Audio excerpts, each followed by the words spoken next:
Hello, hello. This is the Awful and Awesome Entertainment Wrap, episode 375. This is Rajyasree Sen. This is Abhinandan Sekhri. And this is Nikhil Taneja. So, Nikhil is our special guest today. He's the founder of Yuva, a media and impact organization. He's the host of Be a Man, Yaar, and what I call an entertainment industry veteran. And he's just won the Kamla Bhasin Special Jury Award. And Congratulations, which is for your work in gender equality, I guess. Yes. Being in the feminist space with the work that I do on Be a Man, Yaar and masculinity in India. So, just first two things. Sure. Tell us a little bit about your podcast. How many episodes Sure. has it done, and what's the idea behind it? How did you come up with this? I mean, the context to Be a Man, Yaar is that we do something called the Yuva Roadshow. I run an organization, as she said, called Yuva, where we work a lot with young people. It's literally called Yuva. So we do these roadshows where we go across the country. I've been to now, I think, about more than 150 campuses in the country. I've met about 20,000 young people in person, and we try to create these non-judgmental spaces for them to express themselves. I did this mostly at the beginning of Yuva. I mean, now I still go, but not as many months on the road. Between 2018-19, constantly I was hearing two things from young people. When I would listen to young women speaking, they would almost always talk about sexual harassment as one of the biggest things that they face in campuses, in their homes, in society at large. And the moment you would listen to young men, beyond the jokes that they would have as a defense mechanism, beyond talking about breakups and, love and etc., they would often most talk about loneliness as one of the biggest challenges that they face in society. And some of the things that I heard from them, they would say things like, I've never received a hug in my life. No one said I love you to me, including my parents. There's a boy who once told me that I haven't received touch in my life since I was a child. I mean, you hear these kind of things and over again. Like, there are boys who've come up to me and asked me for a hug and then just cried on my shoulders, and I'm listening and I'm thinking, what's going on? We're not even talking about this as a society, right? Like, we've obviously have an understanding of how patriarchy oppresses women. We don't have any understanding that patriarchy also oppresses the boys, who it eventually benefits as men. But we need to have that conversation. But it warps them emotionally. Yeah, absolutely. So, couple of things. One is it different? Like, I'm guessing, people you met are Zoomers, the guys who were born in, Gen let's Zs, say, between 98 onwards. 97, 98 onwards, तो मतलब 2000s ही कर लो. 2000. तो ना तेरी ना मेरी, मोटा-मोटा. But are those things uniquely different from, let's say, my generation or your generation? Because I'm guessing you're between the Zoomers and me. Yeah. So, have those things changed, or is it unique to them? I feel like, I don't know what happened with your case. I think our parents also never gave us the same kind of love and attention that these people also do not receive. The only difference here is they're very aware that they're not receiving it. Whereas it was normalized. Normal. Yeah, for us it was normal, right? It was just like, that your dad isn't hugging you exactly. every day as Like, a boy. no one, wasn't a big deal. Yeah, even today. And the weirdest thing that my father's retired 2-3 years ago. And ever since he's retired, he started giving me hugs. Or like at least wanting to give me hugs. He comes to me with his arms open and I don't know what to do. I'm like, what is happening? So when he does this, I'm also you should like, quickly take a camera and do a no shot. And I'm like, what is happening right now? Shahrukh Khan. So I'm also like, okay, fine, Dad. I don't know what to do because he's never done that at any point of time, like when you're growing up. So it's I don't remember that, receiving. And like, one of the things I do as an experiment is ask everybody, and whenever I go to these campuses, what is a word, if I say mother, what's the word that comes to your mind when I would say mother? Like, would you guess what that word is?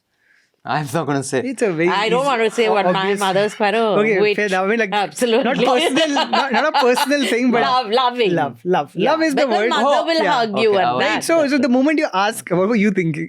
No, he's just being mean. His mom's very sweet. My mom's a Delhi se ho, whatever. Okay, then. Got it. But yeah, more often than not, it is love that I hear. Of course, some kids get into personal spaces, but it's typically love. But again, now if you ask, what is a father? what is the word when you think of father? Would you guess what that word is? But I think it will be different for boys telling you what it is and girls. But what is it? What is it? Anger. Oh, really? Yeah. Anger is the word, and of course it's girls sometimes say loving, absolutely. Yeah, I feel girls But- like dads are just nicer to their daughters than they And are mothers are nicer with to their their sons. mothers are different. My mother definitely, but mothers no are. But men, as in fathers, I feel even our generation of fathers or your generation you're just softer with But I daughters. think when it comes to women, I think that would not have changed what is the biggest concern, which is basically harassment, at home, outside, in everywhere, office. I think yeah. that was probably the same across generations. I think guys' issues, because, in my time, I think I could have done with less hugs and pampering. It was just fucking used to get on my nerves sometimes because I'm also the youngest. But yes, I was like, because he was a real sweetie. Then what happened? We don't know. Sutti tera pyar chahida. That's why his name is Nikku. tera Nikku was very sweet then. Nikku नो पुच्ची दे दो चलो निक्कू आगी दे दो चलो निक्कू कटलीस कर लो मैंने कहा निक्कू यार निक्कू को just leave him alone for a bit तो He has younger child syndrome. radically Son. different experiences dude. in life. That's because I was he's like- boy child, youngest child. youngest, Like and so also many tick physically weak, so he's struggling to get out of the hug, but no one wants to get out of the hug. So yeah, one of those. Okay, He's then. the outlier. You take him for these road shows and say, and here is someone who Who will got give too you- many hugs? Who got See too what many happens. So be happy if you're not happy. If you get This is what will happen to you. I'm telling you, that's what you need to do. Wow. No one sees the flip side of this thing, but Now, the second thing I want to ask you was about the award, but before that, let's just tell our viewers that we will be discussing Kal Ho Naa Ho because it is the 20th year. 25th, right? no? 25th year, so it's being re-released. Freedom at Midnight, Nikhil Advani's series on Sony Live, which is the talk of at least many people who I'm talking to. Also, the connection is that Nikhil Advani had directed Kal Ho Naa Ho. Oh, I see. I So- suggested that Yeah, specifically for that's that why. reason. I was like, you're talking about Freedom Midnight, we should talk about Kal Ho So Naa Ho. Nikhil, Doordarshi. He's Nikhil and Doordarshi. Nikhil. Only you don't have two K's in your name. And also substance has been put here. We will also discuss Yeah, that. it's excellent. Right. It's very good. But before that, I had two announcements to make. One is December 3 is International Day of People with Disabilities. We are planning a couple of things to mark the occasion.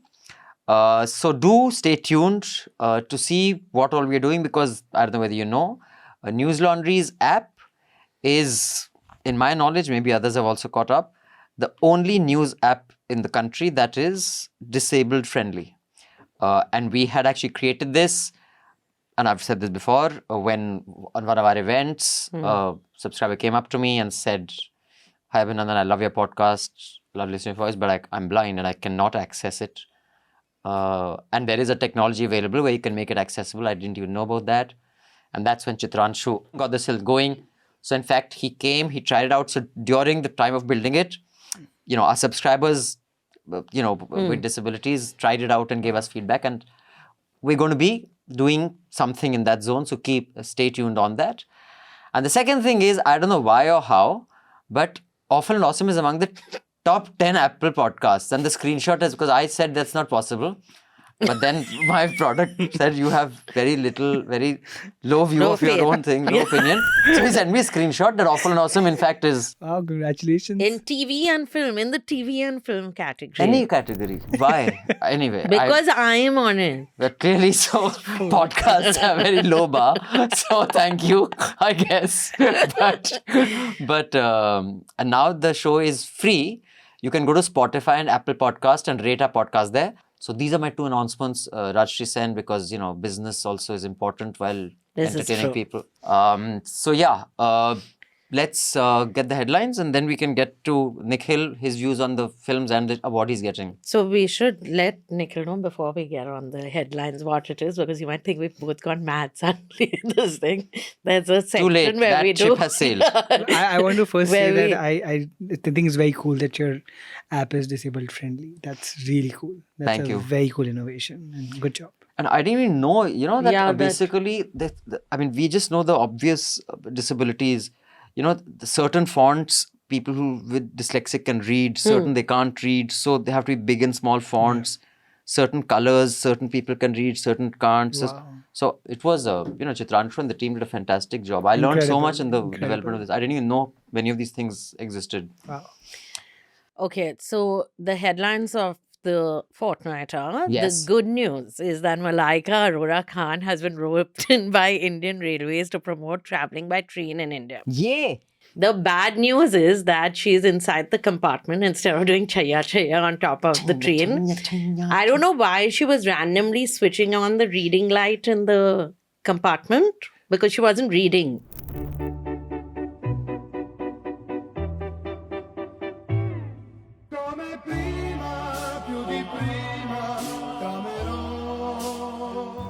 But I don't think she's traveled by train in a long time.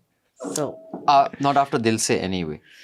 Well, not at least within it. Even that was on top of it. that That's was true. also on top of it, correct?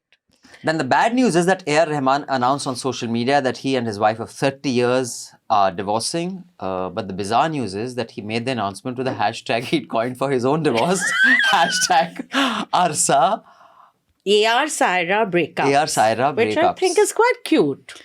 If I'm announcing my breakup, it's cute. Should go with the hashtag. He You should preempted decide- the media you should thing. decide the Yeah, hashtag. Oh. that's what. Fair enough. The good news is that the bout of the decade took place when YouTuber Jake Paul beat Mike Tyson in the much-awaited boxing match last week, which was the most streamed global sporting event in history. The bout was streamed by 65 million concurrent users on Netflix and attended live by 72,000 people. The bad news is that the Netflix server couldn't handle the traffic and kept freezing and buffering. But the good news is that even if it hadn't, the fight was also happening at the same speed in real time. So you couldn't really tell. Are you fond of watching boxing or? I haven't watched it before this. I have to admit, and ashamed to admit, that I did switch on. You I was did? one of the viewers who made the streaming worse. That you And I'll tell you why. Because I wanted to see Logan Paul get the shit beaten out of him. But so that was listen, the he was reason. holding Logan Paul or Jake? back Sorry, his- who? Which Paul? Jake Paul or Logan Paul? Who was Jake boxing? Paul. this He's is. Logan Paul's brother, no? Yeah. Oh, there's a Logan Yeah, Paul. his also. His brother is actually One of these there's a Pauls. BBC podcast. The link is in the show notes below. They've done a full half an hour, 40-minute this thing on him. He's an influencer who sells.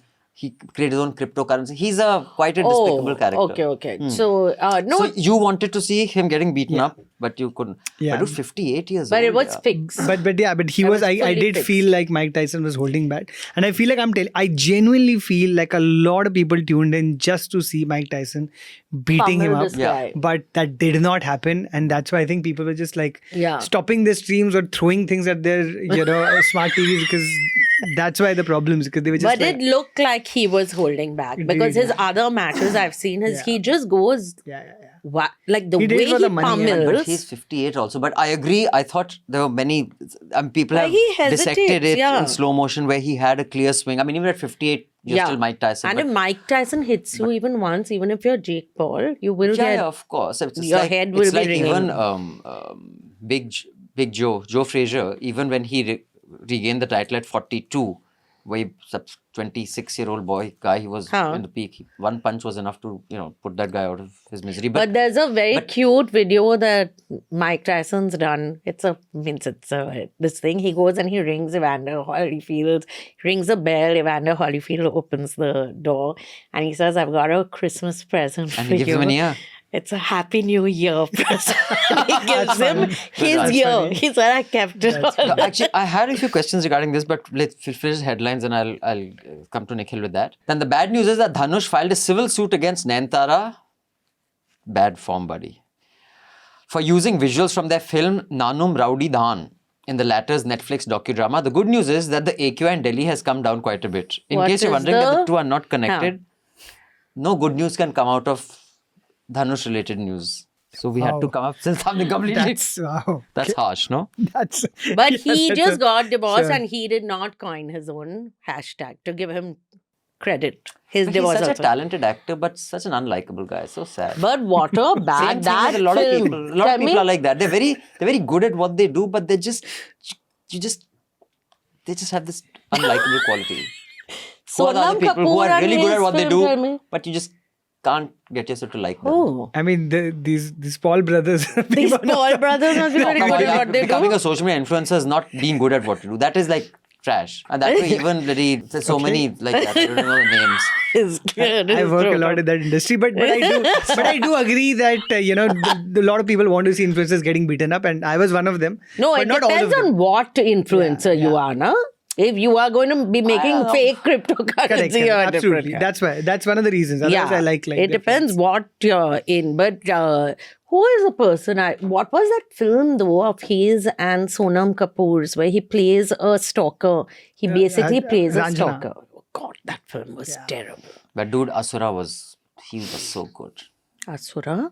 You watched Asura? Asuran, sorry. Asuran, same. For us from North India, it's all the same. The good news is that UP alongside Haryana, Rajasthan, MP, Chhattisgarh and Gujarat have declared Vikrant Massey's the Sabarmati report tax-free. The bad news is with these kind of financial incentives to producers and filmmakers, News Laundry is considering making a film exposing the Tukre gang media funded by Soros and US deep state. Yes. But if you want us to stop making money by this, you can always Subscribe. You see the QR code, flash your phone in front of the QR code, and pay to keep news free because we don't take any ads, which is why we say whatever the fuck we want. No one tells us you can say this and you can't say this because you are our strength, you are our support, and we are an ad-free, non-sponsored news platform only because of you. The link is in the show notes below. You can pause, scan this, and do contribute and pay to keep news free. But I have a question. Yes. Yes. What if Dhanush now files a suit against you? Get in line, Famous. buddy. So many people have filed since they are only in court. Times now, India Today, income tax. Wow. Only Subrata Roy did not follow up on his. When we had done the article I'm mentioning will be in the show notes below, Subrat Roy had written and just Google Rajyasree that. Sen only had reviewed Just it. Google. We had reviewed some self-help book Subrat Roy had. That's written. something they Those you don't know Subrat Roy, in the mid 2000s, Roy, he had yeah. become this Amar Singh Subrat Roy, and he was this billionaire who was creating all sorts of that. Later it emerged Yeah, that people have seen the documentary now, Bad Boy so Billionaires. he was in Tihar jail and he launched a book about success or whatever. Yeah, something and we did a like that. very tongue-in-cheek review of it. So we got a legal notice from lawyers claiming to represent him, saying that this is defamation. You are showing Subrat Roy in a bad light. Withdraw the article, apologize, or we'll take you to court. I was like, बेटा तू Tihar jail में बैठा है तेरा client. मतलब we are defamation. Shame करके भी कुछ चीज होते हैं, but So that's called Too good. chutzpah कहते हैं ना? ये होता है chutzpah. So, but Nikhil, before I ask you about this award that you're getting and what is the significance of it, what is it being awarded for, this whole boxing thing is something that I've always been conflicted about. Because there's certain things are right, but you don't actually think that way. Which is, I personally think boxing is a primitive sport and it should be not allowed anymore. Oh, interesting. I used to love My it when school I used was to have young. boxing. I still binge watch all the old boxing bouts. One of my favorite songs and bouts is, of course, one of my favorite heroes is Muhammad Ali. But I just think the damage it does to you, the culture that it kind of perpetuates. And of course, everyone, is getting. But football also does that. They've said that American football, yeah. I've never considered American football a sport. They're just people. rugby. That's rugby, right? Rugby is fine. I think rugby has athleticism involved. football is American rugby. football has no. I mean, it keeps stopping, right? There is no. Anyway, I'm just talking about boxing. Now, Tyson served 6 years for rape. Convicted, has a history of battery. Robin Givens, he was married to. Yeah.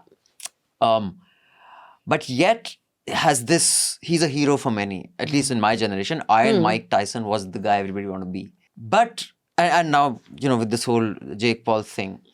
But it's very compelling to watch. But I know boxing as a message to sportsmen and sportsperson, sorry. That's not the sport I'd like to put in front of them. Although I think as a sport, I used to love it when I was young.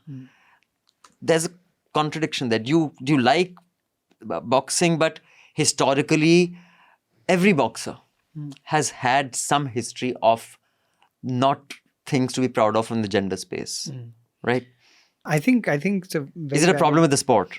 I think it's a very valid question. I would imagine, boxing to be an outlet, because men have these pent up emotions. Men are, the adrenaline in men, the hormones in men are different, and, they need to be let out in some way. And if it comes out in a sport, it's much better than it coming out as In real domestic life. violence, in your life, and I'm not obviously generalizing. I'm just Sure. saying the worst case scenarios, right?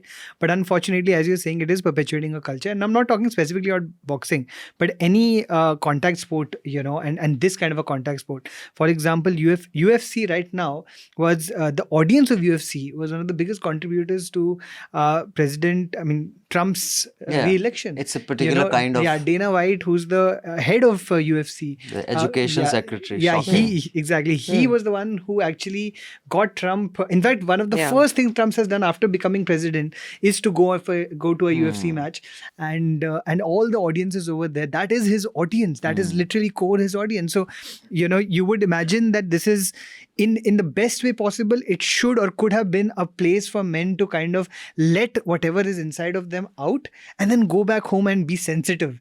And I followed WWE a lot growing up. And some of the WWE wrestlers, outside of the sport, had actually been quite sweet and sensitive men. Like Big Show. I don't know. One of the, I think, Undertaker's Was again. Wayne also WWE? Who? The Rock was Rock, also WWE. Yeah. So for me, I've seen, and a lot of the videos of these wrestlers outside, videos of wrestlers outside of this space, and they all seem like really sweet people. So you would imagine that, okay, they do this, and this is a sport, and this is entertainment, but in real life, you don't have to be that way. They would talk often about how, you shouldn't be violent. And on the other hand, but as I said, I think it's now somehow perpetuating violence or perpetuating stereotypes, which I just Although, don't Nikhil, I'm understand a little why. heartbroken that you put WWE and boxing. I was going to say, what is the injuries are still real, right? Like even in Sure, WWE, the injuries are very much real, and there are and so many. Have you seen that film, the wrestler with Mickey Rourke. Correct. I What a have. phenomenal Yeah. Yeah, but I just think one role model boxer could change its image. But there was Because Muhammad Ali was the he also role. wasn't exactly a role model boxer. He was like, he started, some of He the stuff was that so he would say. political and all, which was excellent. Yeah, but there were certain things about him that were fantastic. He was very political. He took a stand. He was unafraid, which is why I think he was, for me, that is up there. But he did call some of his, opponents racist names. He got away with it because he was also black. But, calling, and because he was a slightly lighter black man than the one he was fighting, and he called him a gorilla and all. I think that was... And he was accused of racism back then. But I just feel there is no one who is truly... Like it would be Federer. odd to be So that's what I'm saying, like tennis. That's It's not true. like... How Federer many Grand Slam champions have you come across who have been accused of battery? I don't think any. No, but there used to be bad boys. But there is- Pat Cash. But he was then not that- accused of battery. Their bad boys are saying, I'm wearing headband. No. As opposed to the boxer saying, I raped someone. You see, it's very so... Badminton, Gopi Chand and all these, Gopi Chand and all, you can't guys. compare to Of course this. you can. They're all world champions, but all the boxers somehow are... TT players and all you can. Yeah, it's like TT player, he... Golfers, why? Tiger Woods. So there's this lovely series called Welcome to Wrexham, which stars Ryan Reynolds and I forget the name of the other. They basically take Rob that McElhenney. football club. Yeah, so they've so Rob McElhenney, who's a really well-known actor who's made this series called It's Always Sunny in Philadelphia. He and Ryan Reynolds ended up buying a sports club in Britain, in Wales actually. And went on to... and they kind of wanted to create not just a club but also kind of give the culture a platform.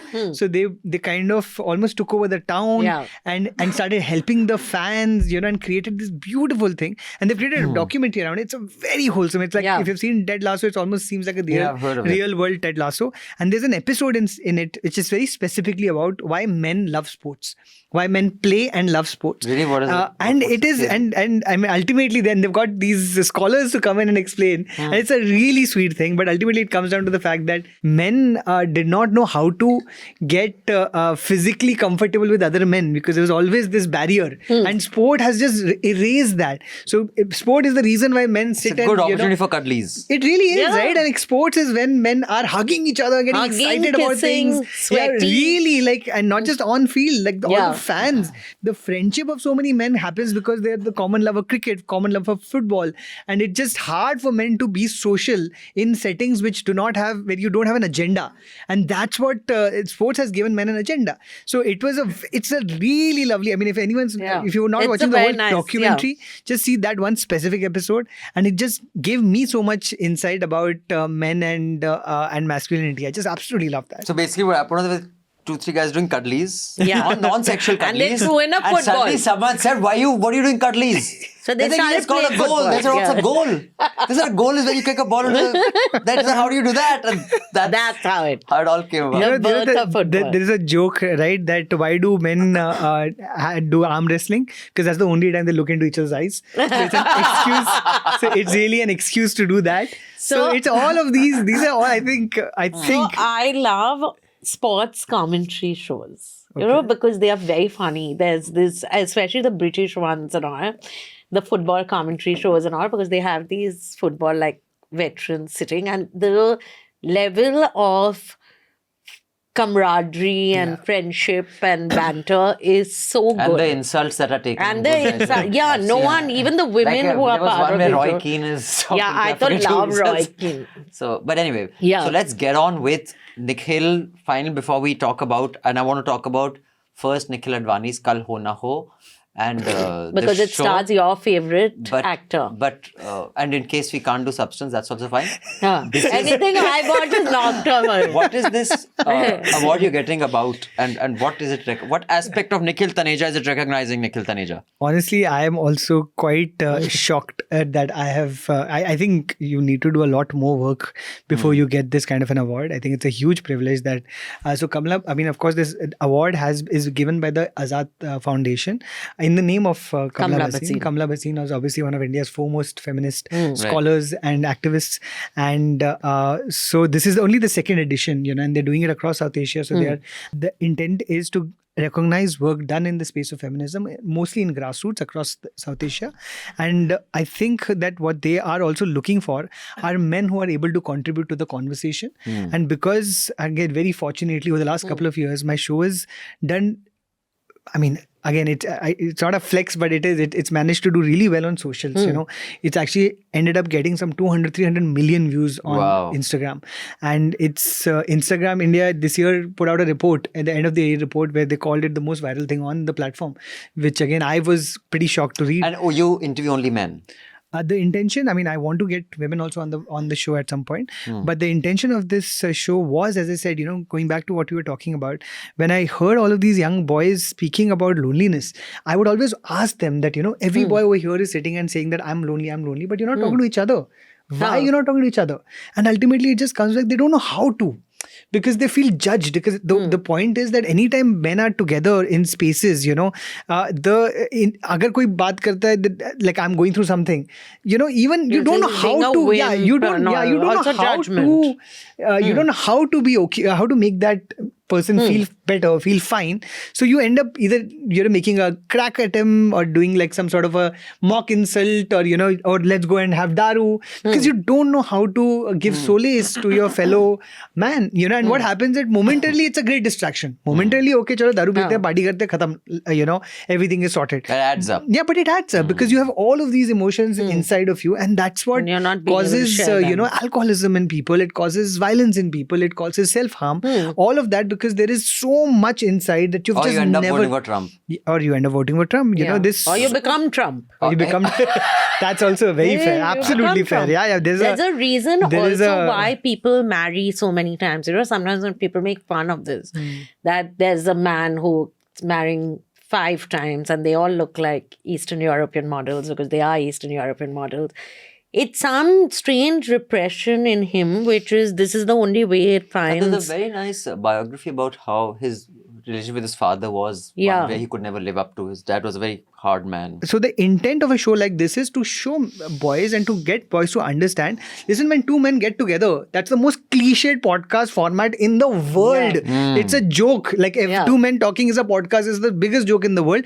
But most of those podcasts talk about finances, doing better in life, bro things, cryptocurrency, blah, blah, blah. Can two men actually get together and have an emotional conversation? Can they create safe And not be spaces judged for and it. not be judged for it? Can they create safe spaces for each other? Can they listen to each other? Can they be vulnerable in front of each other without making a joke, without reducing somebody's grief, without reducing somebody's emotion and feelings? That's what BMN has been trying to do. Yeah, And But you should do this in boys' schools and in boarding but schools that's and all all it's- for sensitivity. Why are you looking at me? Because he's done it. I'm going to try hard not to crack jokes in this episode because some of the Yeah. stereotypes are I crack a joke on everything. Yeah. So I will try not to. We don't want to be cancelled on this episode. yeah, I think both have the spaces, right? I feel like we have enough spaces for cracking the jokes. I think we need a few spaces where we can also allow people to get a little vulnerable, and that's it. So my show also starts. The first few minutes of the show are humor, fun, Yeah, I've watched engaging, it, and yeah. it's the second half that always gets a little emotional. So men have gotten very emotional on the show. They have cried on the show. And I feel very proud of that. I feel like I'm very proud that there is a space where a man like Naseeruddin Shah can come and say that, even he said this, by the way, he said, mere baap ne mujhe aaj tak zindagi mein haath nahi lagaya. He said something like that. Or for that matter, Bhuvan Abam, who got so emotional about talking about his parents' unfortunate passing, that for 1 minute, he just couldn't speak. He was just absolutely overwhelmed with emotion. And we didn't cut that part. We just played it as is. We kept it on him. We said that this is an important moment. I want to give respect to the silence of this moment. I want to give respect to his, it's harder sometimes to, fight back the tears than it is to cry. And it's okay. Whenever he wanted to talk, he spoke a lot in that episode about his father's alcoholism for the first time ever. He's never spoken about that. For him to talk about that, we provided the space for him to speak, and when he didn't want to speak and wanted to stay silent, we provided him the space for him to be silent. And I think both are equally important. So that's the intent of what we are trying to do, and unfortunately, it's finding its takers. So I'm really grateful about that. So before we get into the reviews, just wanted to point out that on the 3rd of December, when it's International Day for People with Disabilities, you will see a bunch of videos and updates. But if you are a disabled user and you've been using our app and the website, write to us on subscription@newslaundry.com. I repeat, subscription@newslaundry.com. We would like to know what features actually worked for you, what features didn't work for you, which you found buggy. If you are dyslexic, was it difficult to change the font to a dyslexic-friendly font, etc., etc. So subscription@newslaundry.com. If you or anyone you know has any kind of disability in content consumption, so please check it out and send us feedback, because we would like to do one more update and tweak it. Now, on that note, by the way, I just want to say I love that after I spoke about all the vulnerability, you just said, okay, so by the way, if you have to, you also did engage with it. I mean, and I see that you need to be on the show at some point. I So will, I but want to try honestly, and at the risk of make getting that happen. cancelled, I completely see the importance of a lot of this, but I also have a counter view.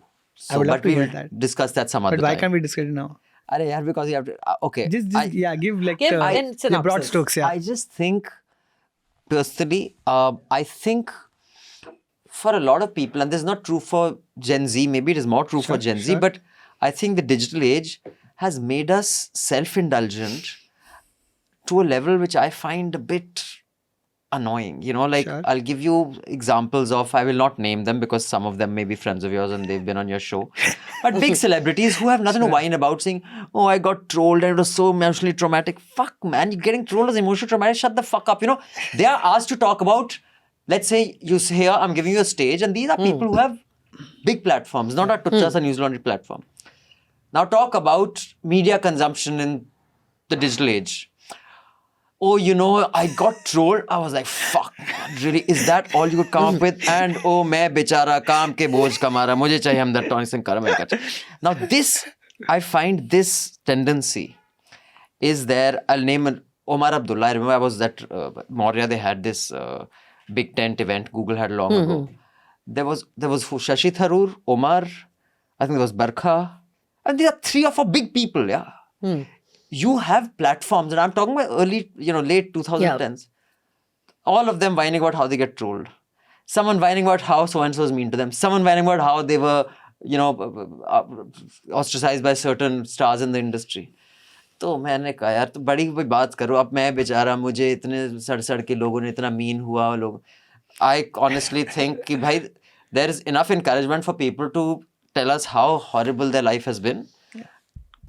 And people are just thinking that's the only thing that they need to talk about. But I'm just saying, so that is my counter view. Sorry. No, but the show is not about this at all. That's So what I I mean, was I'm just not even gonna- taking offense about this because the show is absolutely different. We actually speak about. We don't talk about like there is no question about tell me about your trauma. For that matter, the fact, and I want to tell you this, right? Like in Bhuvan's episode, he spoke about his father's alcoholism almost on the spot. He has been a superstar for Indian youth in this country for several years now, 10 years at least, right? And he's never once spoken about his private life ever in his life so far. Ever. On the platform for some reason, something special happened that day. I don't know. I also, again, I do take a little bit of credit that, people do feel safe in that space for some reason. I knew that he doesn't smoke. And he's spoken about that multiple times on different podcasts. So I asked him, why don't you smoke? Because I also don't. And I wanted to understand there must be a reasoning behind that. And then he started to speak and said, I don't want it to be a habit. I don't want it to seem like that's the only addiction. I was like, but then you also don't drink. So I just wanted to go one step further to understand. He's like, yaar, देखो, I don't have a problem with social drinking or whatever, but जब अगर रोज घर पे एक bottle खुल रही होती है तो आपको हो जाता है इस चीज से problem. And then I said okay, I wanted to see if he is comfortable in going further. So I asked him, I said, was that happening at your home? And if it was, is that something you're comfortable talking about? And for whatever reason that day he decided to. And I'm telling you, Abhinandan, like it is, I'm not saying this because it's my show, it's that one conversation that's actually just gone really massively viral on the internet, but because I feel like it's one of the best, most honest conversations I've had in my life as a human being. A lot of the show, by the way, is me just requesting people go to therapy. Therapy is important. I'm not. It's the propaganda of the show. मैं सबको बोल रहा हूँ. Even in this episode, I'm like, bro, देखो जाना चाहिए. And this is sponsored by Dr. Jari Booty. But it is. I mean, I just trying to create a space where. Again, if you want to speak about things, you have I'll listen. And if you don't want to speak about something, again, I'll give you that respect. We don't push, but we really organically try to get into someone's life and what's made them who they are as people, as human beings. That's the intent. So I'm not even offended by what you say because I get annoyed when people No, but that's not. So I was going to say that's not what his show is about because I've seen some of it. But I gave an example. But so I'll. But Abhinandan will come on your you show watch and talk one about episode. his... I'll watch any episode. I'll either watch the Bhuvan episode or watch... After this recording, I promise you I'll watch and I'll text you my feedback also. I'm looking forward to it. I'm very excited now. Excellent. But we are going to talk about Kal Ho Naa Ho first or Freedom at Midnight first? Kal Ho Naa Ho? So whatever you prefer, why don't you start? What would you like to talk about? Because I have stuff to say about both, but more about the Freedom at Midnight. So why don't we we can start, let's start with that. Okay, so I loved it. Freedom at Midnight, how many episodes did you I've watch? watched, I'm on the 5th episode. Oh, that's I'm also on the 5th. I watched the whole thing. Yeah. And I, as she'll tell you, it's very rare for me to watch a full, I'll watch 2 or 3 episodes and But I messaged him while I was watching it and I said, watch it because I came from a place of prejudice because I was like, what Nikhil Advani's have made Freedom at Midnight. And I saw that trailer was actually quite poor. They should not have made that trailer because Gandhi is lisping in that. Jawaharlal Nehru is 7 feet tall. I was like, what is happening here? Do you want some more tea or coffee, green tea? You sure? I'm good. I was like, this trailer did not convince me to. And I'd watched Rocket Boys, which I really liked. But Rocket Boys, I felt, was very hagiographic. It was, no one had any. And they were not these flawless men. Yeah, of course. So I was like, are they going to now show that, oh, you know, we were like everyone is perfect in this? But I really liked the way it had been narrated and the story, the way it had been scripted. Have you with the- read the book? I don't think No, you would so have, I because haven't. it's not. I've read the book Because long ago. It's not pulp. no, he is trying to take a dig at my intellect. Right now. She, Saif and all have the same reading everything. Wow. Please, okay. But no, so I just felt to take such a large chunk of history. The fact that Freedom at Midnight has never been made, that part also I didn't realize that a show or a film has never been made on this book and this period of history it has, but not on Freedom at Midnight. That to make that and to concise that book into, this is season 1 though. There's going to be a season 2 Of Freedom at Midnight? Freedom Yeah, at this season two, Midnight, yeah. which will end with Gandhi's death. Yeah. But I just Gandhi's felt, assassination by a cowardly piece of shit. yeah. So it wasn't a death. He didn't die of So now this Like thing Syria, about, Kali, Malaria. I just want to say one thing was that the research that went into the book, very few people are aware of, that they were Dominic Lapierre and I keep forgetting his name, the other writer with him. Shomanta Das Gupta. No, keep quiet. He wasn't born. Larry Unbelievable. Collins. Oh, Same but they place. must have copied from Bengali Keep book. quiet. That they were given like unrestricted access to Mountbatten. So he spent hours and hours with them. So it's only Mountbatten's version then. No. They had transcripts of 900 interview transcripts. They had 800 kgs of documents that they had and historical archives. They were given access to archives in England, India, and Pakistan. And they, through their research, they had got the x-rays of Jinnah, which were just before when he was ill and before independence, where the TB had ravaged him. Absolutely. And when they showed it to Mountbatten, he said, I was not aware that he was going to die in a couple of months, because if I had been aware, we would have just delayed partition, like delayed Yeah. giving Yeah. independence to. In fact, had they heard, listened to Bapu, even though Bapu had no way of knowing, it would have been the smartest thing to do. Yeah, but he But said again, if we I'm had not- this medical proof that this man was But going to again, die. But again, I'm not sure whether it would be a great idea to share a border with Afghanistan. No, Right that now of we have course. that buffer, no? Now we have that buffer, so bhai, whatever happens. happens over Because, there. in Pakistan, it's not Germany or Italy or UK, America that gets the most inflow of refugees in the world. It's Pakistan. Who take them in also. So, and then of course recently they were sending them all back to Yeah. Afghanistan also. But But I'm saying the show now. net हाँ, जो भी हुआ, हाँ.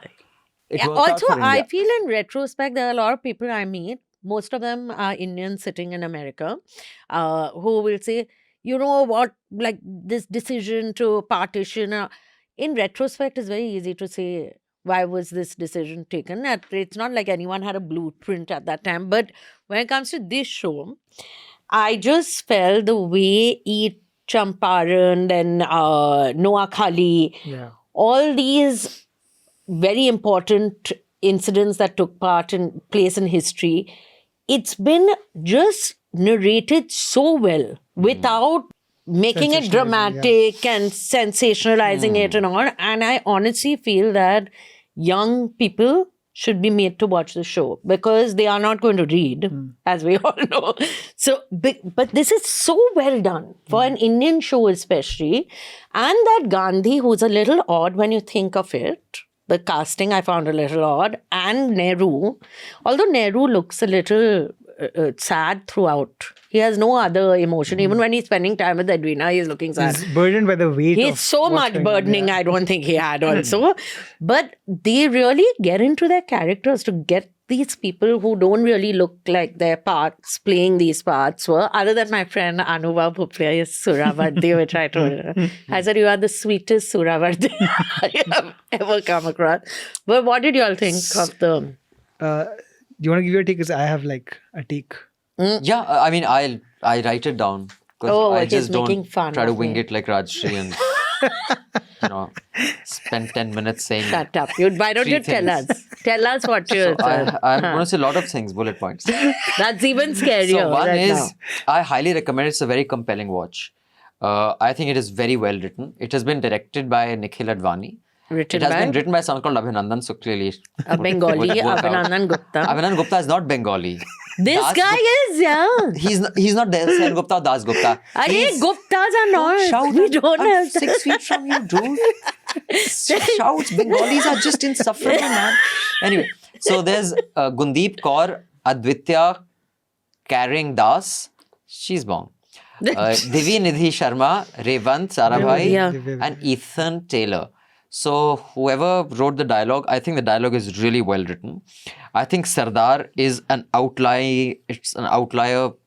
Phenomenal Rajendra performance. Chawla. I agree. About Yeah. I that. think That he's was a, done, that was a I- standout for me. Young and old. Yeah, both. I think Nehru sounds a bit like Ritik. Oh yeah, the Ritik Roshan voice. Siddhant Yeah, Gupta, you know. So Nehru didn't sound like that. So that is a little sad. And of course, he's too tall for the rest. Gandhi had a lisp. Will anyone he tell did, me? yeah, he Such did. a pronounced lisp. So haven't you heard of any Bapu's speeches? I don't remember a lisp. And all his haven't. teeth are not there. It Yeah, was too because much. he did not have those anyway. Chirag So, Bora. I thought like a director's job is of course, creating everything else. So I think on that, Nikhil Advani's done a fantastic job.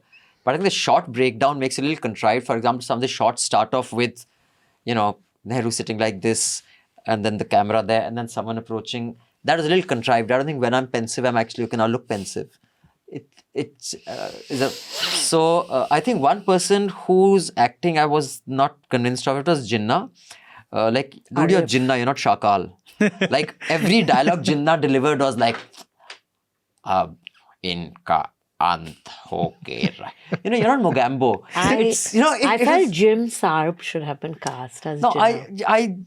and this is a thing with a lot of people. They see the overact. Everything is direct, which is why I loved Sardar. No matter how profound something he was saying, he was saying it like this is life. So then some stereotypes of whenever a British is talking, he's holding a cup of tea. We get it. Cup of tea, indeed. But you don't have to show, I'm British, I'm drinking tea, see? So that was a bit... the Mountbatten couple, I thought, acted really well. Yeah. They did. Should have picked up my wrong notebook. Now it's not in your head, no? It's all in upstairs. my head. Anyway, but so that was my basic bullet points. There were some other points that come to me. But net, I liked it. And I think as far as the art direction goes, it was amazing. Because to make a, period Absolutely. drama, Absolutely. today's day and age, was great. And I think the casting was inconsistent. Some Yeah. were really good, some not so good. But I did not think I'd watch more than an episode. I'm on the 5th and I'll definitely finish it. Okay. Yes. So for context, a couple of contexts. One, that I've worked with Nikhil Advani. I really, I love him. I think he's not just a great filmmaker, but also a great person. I really admire him. I think he's the very few people who are as passionate about their craft as Nikhil Advani is. He's also very prolific. He does everything from a Kal Ho Naa Ho to a D Company to a Freedom at Midnight to a Veda. I mean, he's making D Company, the Vivek Oberoi? no. There's one film that he made with where Dawood is killed. So it was an operation. Okay. It was like the Inglorious Bastards. Okay. Indian Oh, version. Very, interesting. very Okay, I haven't interesting seen film. that. Very well done film. So he's just, he's incredible. I think he navigates all kinds of genres and he does all of them with equal passion. That's one context. The second context is that, my family is a refugee family in that sense that we've crossed over during partition. We From were where? From multiple parts, 4 grandparents, 4 different parts of the, Punjab. Punjab. The partition story for me is something that I've always tried to understand myself, because whenever someone asks me where you're from, I don't actually have an answer because I don't know where I'm from. Karnal is where my grandparents settled in, but they all now passed away, so nobody's like there now. Bombay is where I've settled in now. My parents are settled in Bahrain, so where am I really from? I don't know. So there is always that little bit of thing going on inside of me that I don't really know where my ancestors have grown up in that sense. So I'm always fascinated. So I actually read Freedom at Midnight as a young boy because this question's always been like on top of my mind, what is my history, etc. So Freedom at Midnight I read when I was 12, 13. In fact, it was one of the first books that made me question the narrative of Indian freedom struggle, that we won independence. After reading the book, I realized we didn't win it. It was given to us because there was, after World War II, British, Britishers had difficult for them to sustain, they didn't have a choice. Like, how are we saying we won? So for me, it really recontextualized history in a way that we are saying that, oh, we fought for 250 years and then we finally won it. Yeah. And I'm like, no, we didn't. We just were given it. And of course, that doesn't deny or undermine the efforts of everybody who fought for it. But why are we like making it sound like it's a big victory? A combination of many things came together. Fair enough. But at least it made me question things, right? And that's where I also read more about Gandhiji and Bapu in that sense, and then found out all the other sides of him.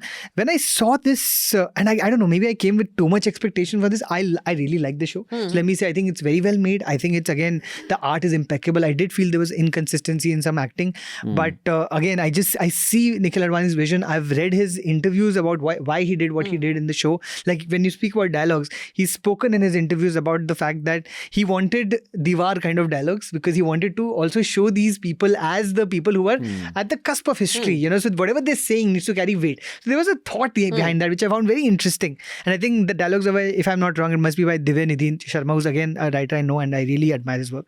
But what I did not, what I felt, it felt incomplete because I don't know if you all felt that. I felt like it was one side. Like, he took and he said that also. He's actually said, he's like, I knew that the heroes of this story are Gandhi, Sardar and Nehru, and the villain is, Jinnah. And even if he was to be a villain, I feel like I don't know anything about his context. Like, I feel like the show did not do, again, till the 5th episode, I've not seen it do justice to why does he want Pakistan so bad. I don't understand it at this point of time. And I also feel like when I was discovering some of these riots for the first time, like the Rawalpindi massacre, I didn't know. I went to, I went to the internet to read a little bit more about it. I was like, wow, I had no idea. But then again, I know that parallelly, and I've heard the Empire podcast about, which again is one version, but I've tried reading lots about this over the years. And I know that there's a parallel movement of the Hindutva movement has also been coming around at the same time. When I know that there were also a lot of, I've gone to the Partition Museum in Amritsar. I know that there was deaths on every side. But right now, it almost seems like there was a comic villain in Jinnah, and who's like, and Shakal. Yeah, who's like Shakal, as you said. And I feel a little uncomfortable, in the current environment, as again seeing in at least the first 3-4 episodes that anytime there's a riot, there's like Muslim flags there. And I know Nikhil Advani is a very responsible filmmaker, and I know he's a responsible person. So I'm a little surprised by the decisions he's made, and I'm a little confused by why I've not seen, like when they say the only time in the first 5 episodes when it says that, oh, Congress ne bhi, there was a massacre that happened there.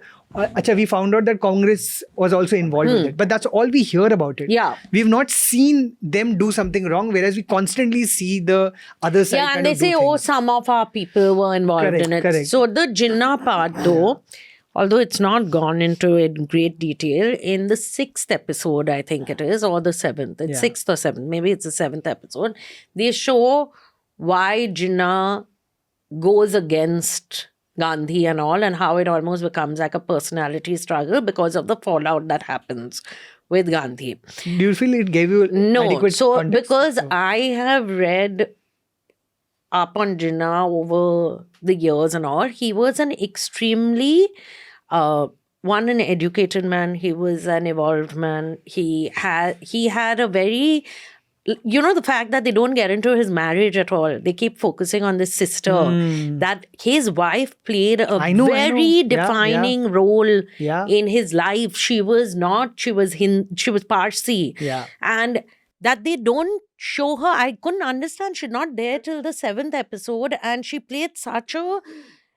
he was almost torn between what he was asking for, the fact that he would leave India because she was very clear about her love for India. Now, again, sorry to cut you. Again, in interviews, he said that he had shot a lot of the scenes with everybody and their families, but then decided in the edit table to not carry them. But I feel like there is some context lost to these people. Yeah. I don't... Especially Jinnah. It's become very binary, Yeah, possibly. I completely, get that. But the defining, historical memory of Jinnah is the creation of Pakistan. Of course. No doubt about it, yeah. I do think that, especially when you have given birth to a nation, just like whatever, today's WhatsApp historians may say, India as a nation, the founding fathers were Patel, Nehru, Bapu, absolutely. Maulana Azad. They gave shape to what it would become. The fact that how this nation evolved has a lot to do with how they structured what governance will be, the good and the bad. That Pakistan is what it is. Very good. Is a lot to do with. This is India. Moves like a butterfly, stings like a bee. Machar Kumaro, 1, 2, 3. Nice callback. Good job. So, is demonstrated by the product that is Pakistan, which is a bloody disaster zone. Yeah. And I mean, maybe there are nuances to Jinnah as a character, but as a historical figure, I mean, I'm sure there are nuances to, a lot of other historical, just like to Guru Golwalkar of RSS is, he's not the founding founder, Hedgewar is the founder, but Guru Golwalkar made RSS the formidable force it is. Yeah. His defining contribution to the politics or the social-political environment of the country is that organization. So in that sense, he may be unfairly treated in the personal space, but I think Jinnah's political vision was shallow, self-serving, and Pakistan is the perfect representation of a complete... I mean, who is the third leader there? I mean, fine, Bapu is bigger than anybody else, but there's so many leaders there. The Muslim League was Jinnah. Yeah. And nothing else. As it were, right? Like as it may be the case, and I'm not at all denying that. All I think is that, I see here that, of course, there is a whole side that very badly wanted the creation of a Pakistan and they were writing for it. They were angry about it. At the same time, I'm not seeing, it almost plays like within India, there was the only reason why people wanted the partition were because of it was easier to get rid of Jinnah and not because there was equal passion on the Hindu side, which also maybe said that I don't want Muslims here, right? And I feel like by not putting that perspective, we are also almost playing into this idea that ye to matlab karte hain Musliman, right? And I don't know, I just feel a little uncomfortable that it seems in almost this reductive. Environment also. Yeah, it feels, and especially for a filmmaker like Nikhil Advani, who I really deeply admire as a person, as a filmmaker. I feel like, I would have loved to see him give a little bit more weight to both sides, the passion on both sides, for like where there is and I'm telling you, I did not know about the Rawalpindi massacre, and I was shocked to know that why have I not read about this in history. The fact that there were so many Sikhs killed by Muslim men at that point of time, I was horrified, when I found out after this. At the same time, I'm sure that, and I know of massacres that have happened on the other side that of course they have mentioned at all, but they were mentioned in passing in this. Okay, that So for me, it's just a choice that was made, and I feel like that choice is a little reductive, of course, and there's no denying that Jinnah historically in that sense is a villain. He's the villain who kind of got really, because of him, I don't have like, the place that I was, my forefathers, probably grew up in. I don't have access to that place. So again, he is in that sense, the history judges him harshly. Yet I would have loved to understand the why of his, which, Empire, for whatever it's worth, as a podcast, genuinely gave me that one episode of Jinnah. For me, the biggest revelation of that series was just that one episode on Jinnah, which gave me so much context about his wife, about his, backdrop. I feel his personality is not etched out other than I hate Gandhi. Correct. I want Pakistan. Why do you want it? What has made him this person that he was? It can't just be he woke up. Correct. It's almost like, Jinnah has no real reason for wanting Pakistan. He wants to just show a thumbs down to Gandhi. So there's no etching of the character. But I felt with all their families, even Nehru's family, it's almost like... But see, हमारे पास context है. We have that context already. So again, we are talking about, I have not seen the rest of the series, but you're saying that there was one episode. Maybe in season 2, there is more context to this, and again, I might be speaking too early. Maybe we'll see. Yeah, the only thing that I'm missing right now, I feel like it was a little reductive, because I would have really loved to understand. I do know, and after course, hearing the Empire podcast again, the one thing that I took away was it's so unfortunate that, partition and the history of our country has come down to ego tussle between men. It was really just an ego battle between a bunch of men, because of which, so much blood has been spilled since then. And I know that that is also the point of view that this show is trying to take. But I think like within that point of view, it almost paints one man as like just an, Mogambo and Shakal, whereas the other men are still burdened by what is happening there, which I feel is a bit unfair again. Okay, but worth a watch? Yeah. What I'd do you say think? finish. Do you agree to what I'm saying? Do you think this No, makes I sense? completely agree to what you're saying. I haven't read the book because it is based on the book. Now, I don't know how the book, kind of defines these men, what the perspective is, whose perspective it dictates. I do remember a couple of things from the book, which was that it wasn't treating the Indian leaders as heroes either. Like I remember that very clearly, because there's one page from the book that is almost like a photographic memory of mine. It was a page which said, and because I used to be a big, and still am a huge fan of Bhagat Singh and his voice. I just love his Why I'm an Atheist book is, I think, one of the most wonderful things ever written by a young person in history. And there was a page that said that on the day that the Britishers decided to hang him, they went to Bapu to ask him, does he feel otherwise? And he apparently had a Maunvrat on that day, which he refused to break, to say yes or no. And apparently, if he would have, said no or given opposition to it, they may not have been hung. Yeah. That's what I remember that very specifically from the book, and I was quite shocked, and I was like, what? There was a way for them not to. Well, that is also something, that is one of the criticisms of Bapu that has also been put in the 5 Bhagat Singhs that were made. In fact, Bapu has I remember this the one legend of cameo, Bhagat Singh really starts with somebody coming and putting a that they, he could have stopped it. He couldn't. I mean, yes, debatable maybe. Still, maybe my not, own point only being the book did treat them as I agree with you flawed that, people. I agree with you that he is the Shakal type character in this. But you enjoyed it nevertheless. But I enjoyed it because it's just really, tight. It is. And there's no doubt. Also, I like the way they picked up these incidents from, like, you keep hearing these names bandied about what actually who they happened were, basically, there. what was their and role what happened over in the there. whole power dynamic, etc., etc. And I think there's certain things that, at least from the Indian point of view, and I get that it paints Jinnah as this absolute villain, which may or may not be the case. And I think, based on not just this series, but all that I have read about Jinnah, the Muslim League, the Freedom Struggle partition, I think it was an act of self-indulgence by Jinnah. No doubt about it, But I'm glad it happened. Yeah. Because I think if India had been undivided with the Muslim population we had, sharing a border with Pakistan, with Afghanistan, then to... It's a very specific reason for being okay with the partition. Like, I don't like Pakistan, but I don't like Afghanistan. Yeah, worse. No, I love Afghanistan as a... Afghans and Indians get along really well. By the way, when I had gone to Germany, I understand what you're talking about. I remember the receptionist at the hotel had gone to watch the Euro, and we got talking. So he gave me his name. I said Indian. He said no. It was a Muslim name. I said Pakistan. He got offended. No, Afghan. And then we got talking. So Afghan and Indian. But because it's been a country from bloody Russia to America to their own internal this thing, I just think it's like that friend who always, is going to get into some addiction and come and trash your house. So that friend, you're going to share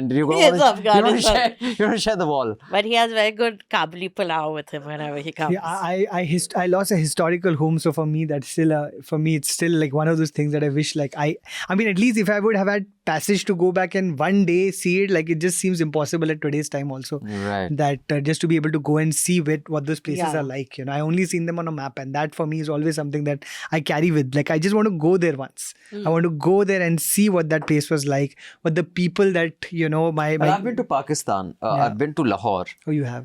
For the Rafi Pir. I've written an article, I'll send you that also. When was this? How long This was ago? 2007, I think 2007 or 8. The Aman Ki Asha period. This was after that. No, around then, there used to be this thing. Fair. Parvez Musharraf was the ruler at the time. Correct. And wife of the mining minister or something performed. She was Ukrainian or something. And she you performed Dil told- Bole Boom Boom. I was like, hey? It was like, it was, oh, I must send you the article. I was blown insane. away. Yeah. Okay. And we were sitting about 5 rows behind Parvez Musharraf and his wife. And she was wearing those like painted on, not even jeans, that outfit. And you know how it actually announced was? And now we bring you the queen of pop. I was like, pretty Madonna ko le aaye. Kamal yaar, Parvez Musharraf or Bush ka. Anything is possible. Parvez Musharraf was damn close. Of Pakistan. You know, queen of pop of Pakistan. Whatever, His Excellency Mines Minister's wife from Ukraine or Uzbekistan or wherever the fuck it was. And this, you know, white blonde woman walks up and starts dancing. Dil bole boom boom, jab bhi milte hain. तो मैंने कहा यार, it's become so liberal. Can you imagine any cabinet minister's wife? I mean, Why? at best you'll only have ghazal performance and No, you'll have that Fadnavis, yeah, but she will not She does dance pop boom, boom, music and all that. But She's my favorite I was looking person. at, Yeah. but you know, Parvez Musharraf, Fadnavis and his whole family today is my favorite. Yeah, they people. are just and will remain so for the next 4 years. Parvez Musharraf's wife has very this auntie type feel. So she was, you know, like Punjabi tapya happened. Boom, boom. It's quite nice. But yeah, but as a country, What it a was memory. tragic. It's like, it's nothing, man. There's just nothing. Their juttis are amazing. I got 3-4 pairs and I want more, but I can't get any more. Sad. But it's just, it's sad. But yeah, it's But nothing. that's the same state in Bangladesh. Strategically better Pakistan than a united India. But I would say both of you should finish watching. No, Of I'm course we definitely make going to. sense. And I'm saying that maybe there is so much of this is addressed in season 2. So again, I might be that's like, what. I might just, and I also, unfortunately, there is a Hollywood Reporter India interview that I think Pratyush, a journalist, has done with Nikhil Advani. Okay. A lot about the concerns that I'm talking about right now, and he's honestly taken the feedback. He's also responded to it. So it's not that he's unaware that this is what people also, some of the people are perceiving it. And again, I also want to at some point meet him and understand his choices, because I know he's not somebody who doesn't think about his work. So there is a thought behind choice over here. Maybe it gets revealed as we go along.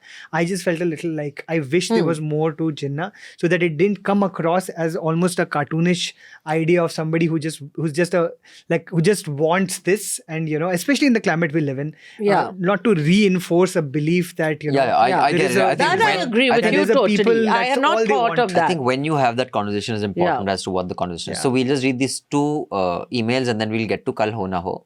We only entertain the emails of subscribers. So if you're a subscriber, you can mail us at podcasts@newslaundry.com. I repeat, podcasts@newslaundry.com. It's in the text also. So then we can listen to your feedback, your critique, your suggestions. But if you're not a subscriber, you can just leave the cuss words in the comment section on YouTube. Or on Twitter, you can tag me and say, fuck off, asshole. So... Or not say that. You cannot say that also. You can not say that also, Yeah. Like it's an option. But so dear A&A, in episode 374, the host said Zwigato was the second film directed by Nandita, the first being Manto. This is incorrect. Miss Das directed debut was Firak. Yeah. Well, No, Rajyasree- I looked at Abhinandan and I said, this is not her first film. And you said, and I believe everything you say. said blind. what? You said, no, it's not. Manto is her first. Okay, So I just agreed I don't know about first or not. I know she directed Huh. Manto, but I don't know. I never said it's the first. But we agree. So also Miss Sen, English Mayor, Sajid Khan Cross, Mayor of London, Sadiq Khan, up. Khan to tha na. Khan. So This much is- people are expecting from me. It's too Yeah. much. Please review All We Imagine Is Light. It's running in Indian theatres. Yes, beautiful. I love the podcast and the humor so much that I'm willing to ignore the hat trick of episodes featuring fabulous knives versus beehives. We did 3 episodes of that. Because Niku doesn't watch when it's being discussed. Then by the time he watches it, we've already discussed it once. Then we I discuss love it it. I once love more. it. Then the letters come in the third time, so we discuss a little more. Then Shrikant says, sad to see this podcast becoming fortnightly instead of weekly. Love all 4 co-hosts. Would be great if the frequency can be dialed up again. Yeah, the frequency, Shrikant, it's a little complicated. The resource crunch is there. We have like 7-8 podcasts now. The budgetary constraints. And I half the time don't watch anything, so I get a lot of things that you are coming on the podcast or watching anything, and then I just make uncle type jokes. So yeah, that's why. But yeah, we want to make it weekly. We are figuring out a way to have a weekly pop culture podcast. But now, Kal Ho Naa Ho. Let's start with Mr. Taneja on Kal Ho Naa Ho. What did you think of it? It was 25 years ago, yeah? No, 20 साल हुए हैं. 2004 it released. Okay. It was I have an emotional connection to it because it released my final year of school, and so me and my group of friends went all watched it, and it's like a core memory for us watching that, and the humor and the charm and what it represented at that time. I and my friends did Mahi Way as a dance at a school farewell. So 20 years later, my wife and I went to watch it on screen. And I'm telling you, I say this with whatever, all the love possible, the shit that Bollywood's making right now. To see a movie for 3 hours, 3 minutes and not for 1 minute feel like, why is this so long? It's a genuine compliment to, again, Nikhil Advani, Karan Johar, Shahrukh Khan, Saif Ali Khan. It was directed by Nikhil Advani. It was his debut film.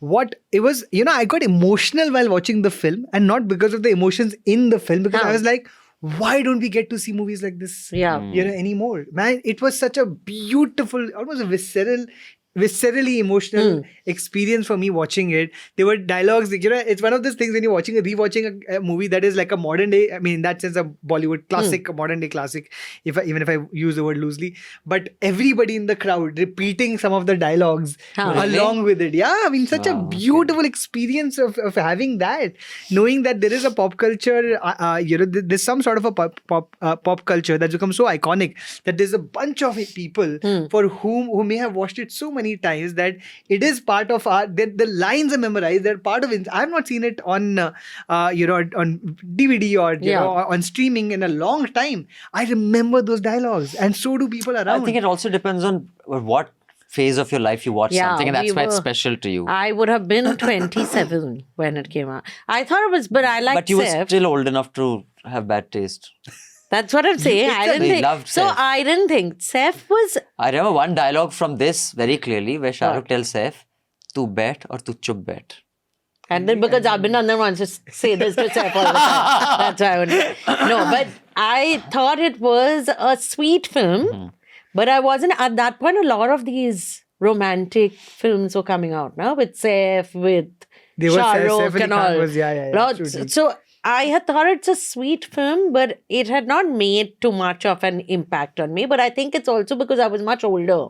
Yeah, I don't know, for us, this was, so Saif Ali Khan's humor after Dil Chahta Hai was something that had almost become like cult for a certain generation of people who saw Saif Ali Khan just brought He was very, humor. Like I remember when he did, and that's one of the things, by the way, I just took away. Like, of course, Shahrukh Khan is Shahrukh Khan. I mean, I don't know what the on this table. Yeah, I love him. Okay, so for me to see, and the whole audience, there's a moment, the first few 5-7 minutes is just Preeti Zinta and her life with Saif and whatnot, and then there's a moment where Shahrukh comes on screen and you just see his back and the hooting in the auditorium of just like, and when he turns around. I don't think anyone. And that wasn't even in his most good-looking face. He was quite. I mean, gawky face. No one has had the kind of screen presence after Amitabh Bachchan other than Shahrukh. No one is even close. Just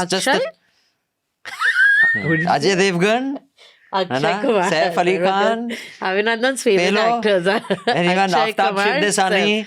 Aftab is quite cool. No, I just think so. On this film, I kind of enjoyed it back then, but not really. Again, which is why I think it's when you watch it, what you're feeling about. But you should watch it again if you haven't seen it in the re-release. But I'll tell you, like, for example, I can watch Maine Pyar Kiya as many times as possible, although it's as cheesy. Like, we remember, at least my generation remembers that medley, Antakshi medley. Yeah. I mean, I remember that. I've seen it so many times. And we can sing that, that corny step. I'm seeing how old I was. Hota hai, friendship and no sorry, no thanks. Those kind of cheesy. But I can watch it and enjoy it. Yeah. I think because I was like 16 or 17 or class 12. I want to tell you, the most of the audience in the hall that I rewatched it in was 18, 19. They were all young people who had come to watch it. So it's aged well. The film has aged well. But we were laughing and one film that I loved was Kuch Kuch Hota Hai, right? When it released. And when even I, that stands when I up watch it and now, how? I am fucking dying. I am Are you cringe. kidding? Yeah. Now, but another film that I loved was Kal Ho Naa Pyar Hai, did you like? which one? Kal Ho- Hrithik. With Hrithik. No, by then I was too old to give to have any that what's the word I'm looking for? Fuck. That's usually the word he's looking for. No. This is a very good I never. guess. That word is always I there. have to say this is a 10 on 10 guess. When What you is look the back word at something, Abhinandan you look back at something with fondness, nostalgia. Nostalgia. There's no nostalgia related. It's a bit off, Louise. okay. I mean, because he said too old to give up. I'm like, So I have no was a very nostalgia good guess, related. I have to say. I watched Kuch Kuch Hota Hai and said, I can't believe I love this film. I'm so embarrassed. But Yash Chopra's son's directorial debut. DDLJ. That Aditya I can Chopra. fucking watch again and again. Of course, I can watch Diwar on loop. So I can don't just watch like it on loop. most But Amitabh Bachchan films. so I saw I'm sorry. I saw by the way Kala Patthar on the re-release, and my God, what a film! yeah, I can watch it as many times. God, So It is amazing. I like Amitabh Bachchan from the time he started doing those like Silsila and all those films I like. Yeah, but I don't these like this films are- angry Kala Patthar, young man. have you seen Kala Patthar? No. I mean, I'll again, watch. and there is, you understand, there's a lexicon of cinema that was created by, again, Salim Javed. Yeah. That Kala Patthar is, again, such a phenomenal example of. And the characters had a Yeah, backstory, which was an exactly. extremely profound backstory. Exactly. So I loved all that. You had Shatrughan Sinha and Amitabh Bachchan fighting it out, and you're rooting for both. Yeah. And they both are beating the hell out of each other, and you're just like, they both have such great, characters. I want to see them beat each I'll other up, watch. but I also don't want them to get hurt. Yeah, it was amazing. But now I've come to realize that I just cannot watch any Karan Johar film and not hold my head or, I disagree very strongly. And What was his last film? Oh, I liked that. Wasn't Rocky his. Rani. Oh, that was quite bad. But that's because I'm bong. Okay, I mean, There's no bongs are like that. I have, Kuch Kuch Hota Hai again, and I realized much later when I started producing and writing that a lot of my humor actually is inspired by Karan Johar's humor lexicon. In fact, even Kal Ho Naa Ho's the edit lexicon of it, where they finish at a line and then cut to another line being said at the same, but in a different context. A lot of my before I became obsessed with American series and movies, etc. It was in my growing up years watching Kuch Kuch Hota Hai, watching Kabhi Khushi Kabhi Gham, watching Kal Ho Naa Ho, and really I think the freshness of the humor, like in our humor, and even today what you see Singham ke andar jo humor hai or whatever, that's not humor. It's a joke that it is being called humor, right? Like that. Not House. watched this. I mean, You I'm just haven't overall missed like what you see in most of these masala movies today. The jokes are so bad. They're not even. There's no situational stuff there. There's not even an effort put in like creating a context to. I laughed a lot in Chennai Express. Yeah, we went. mean, But we that's went again- with the expectation that it would be bad. I laughed a lot in it. It was bizarre. Chennai Express had bizarre things. There was Of that course. train thing. There was a railway track. Then that midget comes. He If had it's no called- other role. If it's called Chennai Express, be a train and railway track. It would be unusual. It's called Chennai Express. Shut and it's like up, I about mean- a chef creating a soup. No, I'm saying that scene was really odd. There was that suddenly Yeah, it was- dwarf. it was thing, bizarre. I think there was a Priyadarshan era. There was a which led to just absolutely again what bizarre humor being taken, starting from which was actually again very fresh when it started with like Hera Fairy and whatnot. That again became a mockery of itself after a point of time. But that's what happened. I mean, again, the thing that I loved about Kal Ho Naa Ho again on the re-release was just the freshness of the edit, the freshness of the music, the freshness of the way that music was employed, the dialogues were employed, the edits were done. And again, I'm telling you, I mean, Preeti Zinta again, just such a phenomenal actor in this specific film. But Saif Ali Khan was my big takeaway. Like I remember after watching him, I was like, man, why are we? I love this, Saif. This Why are you guy. wasting him? He was very modern. what I tell you, yeah. that is And he what was was different able- about. and You don't yet- make a face. Seriously, I'm saying. And yet, he was able to appeal to every. Like I remember Yeah. Hum Tum ka trailer. I remember it so well because it was such a cheesy line, right? The first 2 lines of the trailer are Rani Mukherjee is there on a plane. Rani Mukherjee looks at him and says, he's like, you know, what's your name? He asks, and she's like, Malhotra, Riya Malhotra. And she's like, what's yours? He's like, Bond, James Bond. And this is the way he said it. It was so funny. I love It's such a And cheesy, Ek bad Hasina line. Thi, I told you to, did you watch it? Yes, I did. I told you it sucked. No, yeah, it was so, anyway, he but- was anyway. so sexy in Okay, that. fine, theek hai, very good. Finally, there was a contemporary, modern, Really, I mean, Hero. she just who doesn't did work not for him. subscribe to the, I like, just- I'm Myasli and I do these Akshay Kumar Well, kind he of does dances. try. Just he can't carry it off. He tries like hell But to be I that like guy. Tashan. Nobody else likes Tashan. I really enjoyed it, you know. I mean, thought it wouldn't was say I liked quite it, I out enjoyed it. there and Yeah. wacky. But you know what? One big problem I have, which is a ongoing theme, is re-releasing films after 20 years, 25 years. But there's nothing good coming, and that's why they're And I think releasing.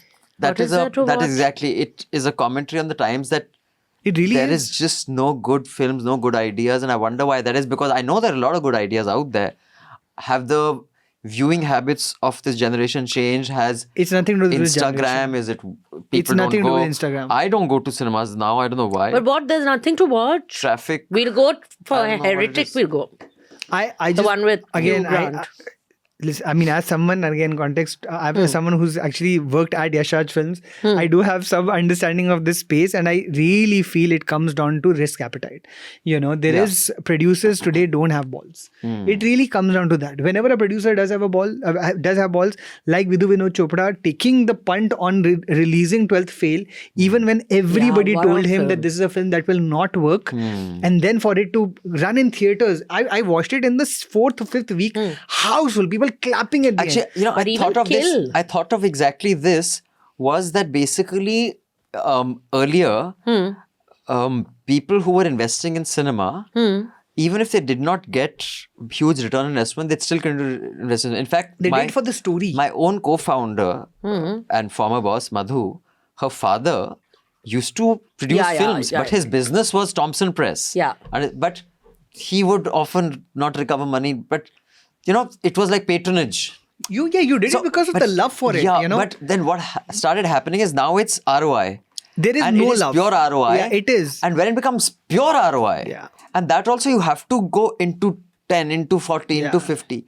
That is where I Imagine think the Singham, problem is. 'Cause like, it's- a lot of people were happy to absorb, but maybe they had so much money that there was nowhere else to spend it to. Because pre-liberalization India, there was just that much you could do with money. You know, some of the people who today are super rich, they're in the billionaire kind of zone. I have shared restaurant space with them. I have shared social Yeah. engagement with them. But post-liberalization, we will never be in the same place because the entire worlds have got separated. And now because there's so much more you can do with that money, people don't want to lose money.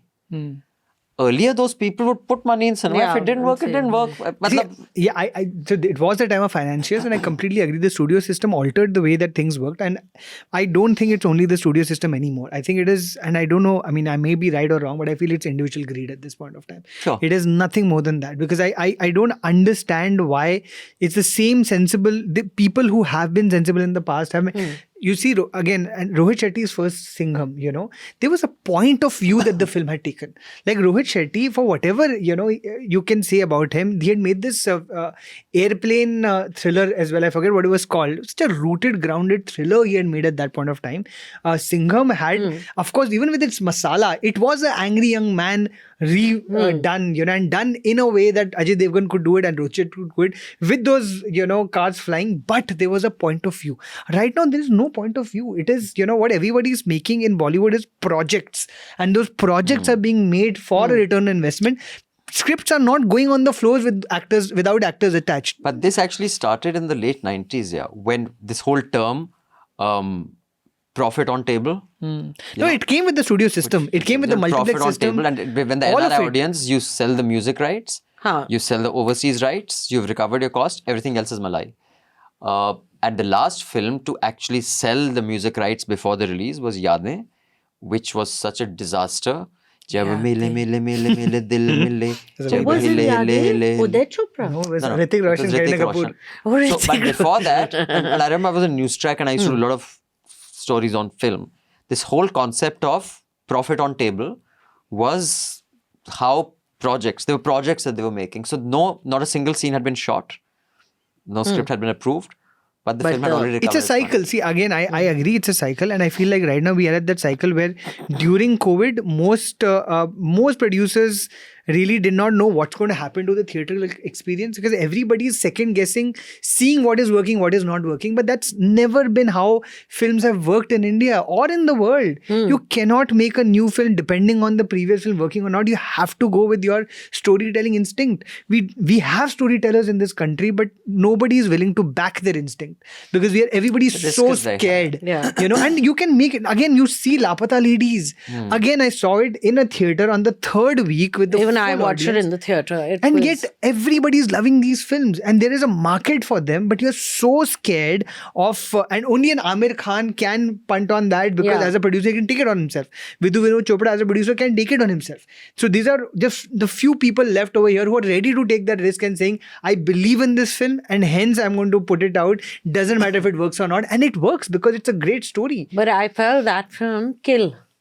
Such a great film. What a great film. And I was really What a impressed that phenomenal Karan film. Johar had backed this No, film. no, because- I'm a big, I really admire Karan Johar for yeah, so what he that backs. there's another film also, but Kill You Should. It's now on Netflix or something. Yeah, I've heard a lot about it. It I is believe it's so amazing. good. I'll It's a watch it on Netflix, yeah. it's one of the few films again that actually showcased. It's just an extremely violent film, and yet But for very me, well yeah, done. but for me, it actually made me feel. After watching the film, the futility of violence was what I took away. Yeah. Like it was so well done in the characters and again the backdrops that they've given them, the stories they've given them. I just was I was amazed at the and the violence was It's very gruesome. it's violence, gruesome but and it gory. is such a well-made film. So well done, Each so well done. character, even those Yeah. one small gangster And who's Guneet there. Monga again, see, these are the filmmakers who are now Guneet pushing, believing in a film like this. That's why she goes and wins an Oscar, yeah, because she believes in Yeah. a vision and she believes in a story and she believes in the people trying to tell the story. But today, all of that has gone aside and everybody is trying to. The fact that Stree 2 has made 650 crores, a film with Rajkumar Rao, Apar Shakti Khurana, Abhishek Banerjee, Yeah. you would not have in your wildest dreams guessed And that. Shraddha Kapoor's really there for 10 minutes. Yeah, That's she's the there, film. and again, hardly she's there. also and she's also obviously a big part of the success. Having said that, it is the fact that it was a story first. Yeah. you found a thought that you want. Maddock has had a year where they made 1,000 crores in cinema, 1,000 crores Yeah. in cinemas. It's the only successful production house in the country. And but you look at all the films that they've done so far, they are rooted films. They are story first. They are character first. They don't cast big actors. They cast actors who, Rajkumar is big Who now. can act. Yeah, who can act. Yeah, but they're not superstars. They're not superstars at the beginning, and now everybody wants to work with them. Yeah, but Everyone's also, dying to work with them. I don't know if that's true or not, but the podcast link is in the notes below.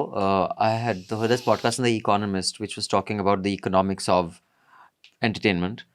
And at least in the West, what their thesis was that the only films that will commercially do well in cinemas will be the Marvel and basically Superhero, that DC, kind of, Marvel, X-Men, those kind of franchise super. The rest will have digital releases and may or may not recover money purely because Apple and Amazon can afford to spend $5 billion on just keeping you inside their space without recovering that money, because they'll recover their money from the other products and services they sell you. So the whole economics of entertainment is changing, at least in the US. I don't know if that's true for India, but I think the fundamental model is going through a tectonic shift, and news is having its own challenges, entertainment has its own challenges, but it is I think there is more to it than just the aesthetics of people, what they like to watch. What they want See, to. That's the audience. See, want. of course, streaming has conditioned people to want to watch a certain kind of film as an intimate experience, as an individual experience, and there's no denying that.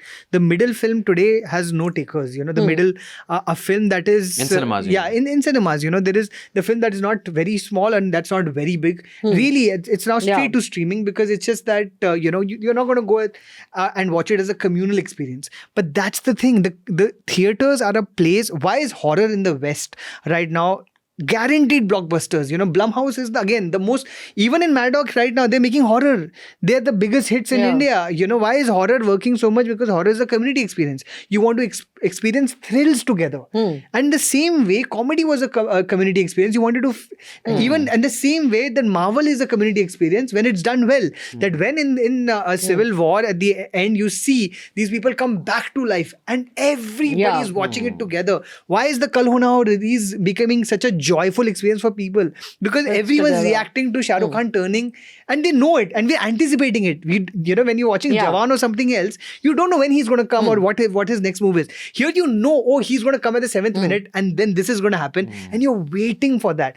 That's what film is about. It's about community. It's about watching something with a bunch of people who you don't know having the same emotional reaction as you, and that's why you watch it. You want to feel validated. You want to feel less lonely. But it's again, and I'm telling you, unfortunately, all of this has been replaced by this idea of what makes money does, and you don't know what makes money. Anybody who can short say that this is what film that makes money, whatever a billion is. Of what was his name? William Goldberg, the Adventures in the Screen Trade. Absolutely. It starts off with the line, "No one knows anything," because if they did, there wouldn't be flop films. Absolutely. So on that note, we should I'm very passionate about this. Yes, a very passionate Nikhil, who we must congratulate again on his award and on his work on gender sensitivity, feminism, getting guys to figure out their own heads, a combination of all those things, and watch his show.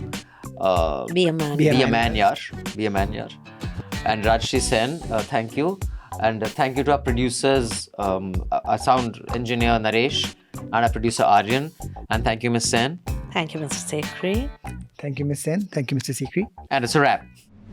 Journalism at News Laundry is powered by the public. Because when the public pays, the public is served.